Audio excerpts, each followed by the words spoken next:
This is wonderful afternoon, I believe, and very grateful leadership of the Jamaat Islami, Senators Siraj ul Haq Saab, Naeem Saab, and other all distinguished guests. तो बस दो बातें कहने के वो करते हैं ताकि ये सेनेट में जाएं या जहाँ भी दुनिया में जाएं, ये दो बातें ज़रा पूछ के मुझे बताएं. तो ज़रा गौर तलब बात है. हज़रत दाऊद और उनका बेटा सुलेमान, जिसको ताकत मिली, हुकूमत मिली, वो लोहार थे. उनका पेशा लोहार का था और नरम कर देते थे लोहा अपने हाथ में. तो तभी ज़बूर में, जब वो ज़बूर आपको पता होगा कि नज़मों की किताब है, नज़मों की इल्हामी किताब है, शायरी है अल्लाह की. तो जब ज़बूर पढ़ते थे लोगों के दिल नरम होते थे. तो वो कौन था? लोहार. और उसकी उम्मत कौन है?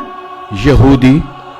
अब दूसरे हमारे मतलब के मानने वाले, दूसरे हमारे जो बड़ी है उम्मत, ये बड़े गौर से सुनना है हम सब ने, वो कौन है?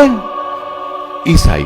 तो हजरत ईसा अपने लूका में जो उनकी मुकद्दस जो अनाजील है, 4 अनाजील, उसमें एक किताब में लिखते हैं, मैं चरावा हूं, चरवाहा ना, शेपर्ड, बकरियां चराने वाला.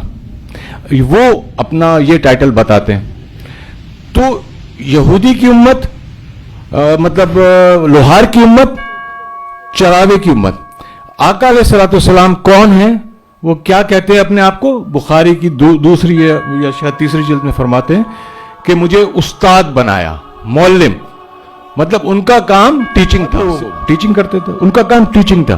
तो सवाल ये बनता है सेनेटर साहब कि चरावे की उम्मत यहूदी कहां है और लोहार की उम्मत जो अपना कहां पहुंच गई, जो ईसाई हैं, और जो मौल्लिम की उम्मत है, जो इल्म देने वाला है, वो दुनिया में सबसे बड़ी, आपको पता है कितनी पढ़ी लिखी है.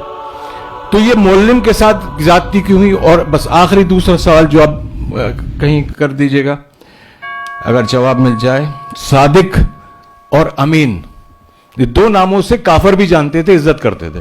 मुसलमान तो करते ही हैं अब आका अलैहिस्सलाम की.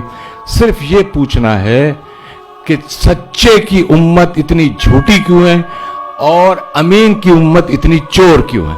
Thank you very much.